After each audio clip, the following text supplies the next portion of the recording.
Kajing pulih nagi kitab baar jong Samuel kalnong kebanyaw kadukod kat pra hadu kat kendai arpusau hadu arp kendai.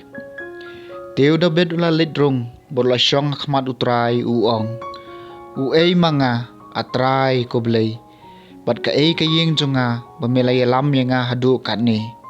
Penban kane kalalong ka ei kabarit haki khmat jong me. Atrai ko blei.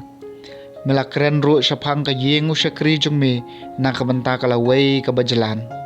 Bat melapan i hanga ya kapateng benriu kiban sawan atrai ko blei. Melapan skemio pa Israel jong me na kabanta ya ladi undub long upat jong me si junam.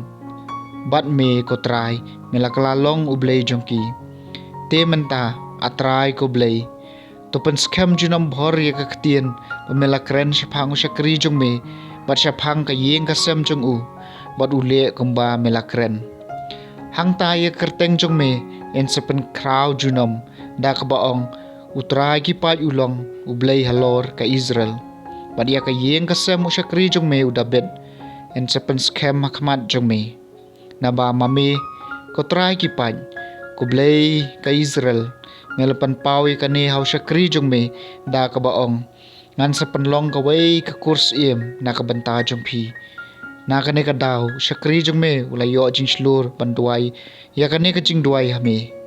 Te menta ko trai ko blei melong blei da shisha bat giktien jong me kilong giba shisha bat melokulari kane ka ei ka babha hau syakri jong me.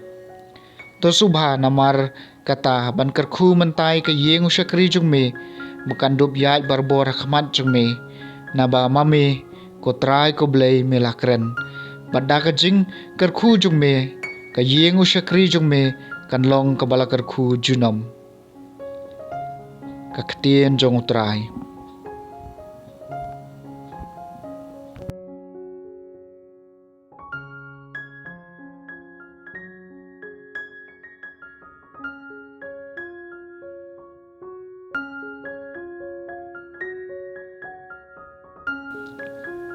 Kajing pulih naga gospel jong Markus kalnong basaw kadukod arphuay hadu arpusan.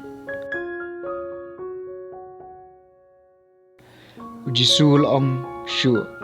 Judon mo mano bathiet ka syarak bat bo eka hapo ka parha ne akrum ka jintia. Hato umbo eka halor kading penyeng syarang. Kat ika bala buri en sawan ra hakabapaw. Kad ika balatam en sapli. Utaw badon kishkor ban sngap to unsya skor. Ulaong ru haki. Tuda puson baduriap ika bapio sngaw. Kata kat bapi ay. Kataw bleyon ay api. Bad kampalat syusyu. How taw badon iyay en ay syusyu. Now taw bomdon iyay en shimno wat ika kandiat kabaudon.